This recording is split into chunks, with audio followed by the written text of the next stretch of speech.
Guys आज मेरो बुढोले चाहिँ जाड बनाउँदैछ। हेर्नु है गाइज, आउनु है अनि जाड खानुलाई।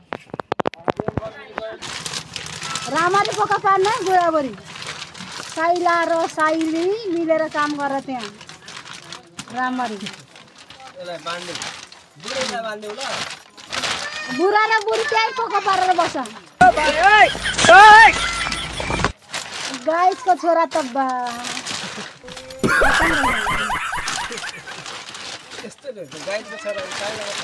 गाई र बियाको छोरा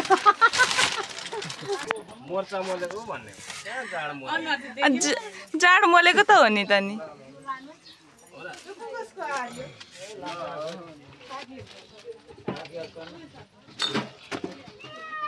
खै त नि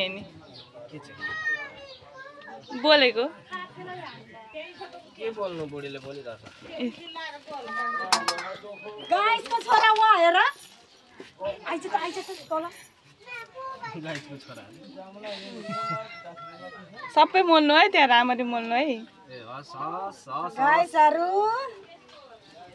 जाड खानु पुलाउ मोल्नु भएको त्यो उताको नि सबै सोरेर ओला म यस्तो सिर्कानाले हान्छु कि म अबै ओइ झोर्न लाग्यो नि तेरो छोरा म त मरे। ओइ लड्छ आइज तल आइज यसरी नै हैन मोल्ने जाड कसरी मोल्छौ। त्यसरी नै हो। यो धेरै गुलियो हुन्छ होला है। मोर्चा धेरै छ नि त, 5वटा मोर्चा छ अनि त्यो त अब पछि बन्नेपछि थाहा हुन्छ नि। ल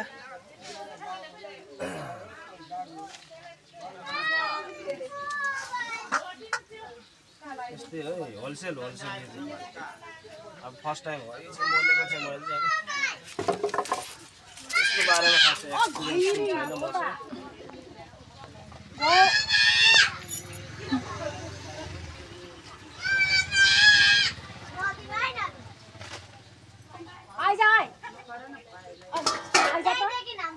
नानी अहिले फेरि आफा मामालाई त बाजाले के ल्याइदिएको छ आइज त म फेरि आइज त आइज म दिन्छु आइज उताको आइज आइज त म कस्तो मिठो मिठो छ आइज त भयो होला है साइलो। यो पुलाउको त खतरा दामी हुन्छ होला है। ओ सिनेमा दो न उता रेदैन आउँछ राम्रो हुन्छ होला 3-4 दिनभित्र त गुलियो हुन्छ होला नि। खै हप्ता 4-5 दिन लाग्छ होला। हप्ता दिन लाग्दैन। अब यसलाई उयसमा हाल्ने हैन।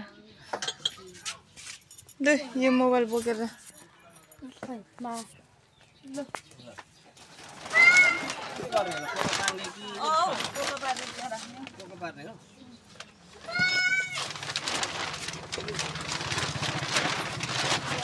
गाइसहरु के पोका पारेर बस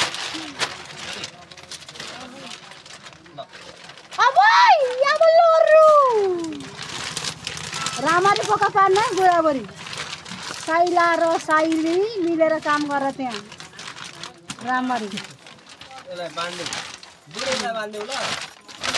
बुढा र बुढी त्यही पोका पारेर बस्छ। गाइसको छोरा त खतम रहेछ।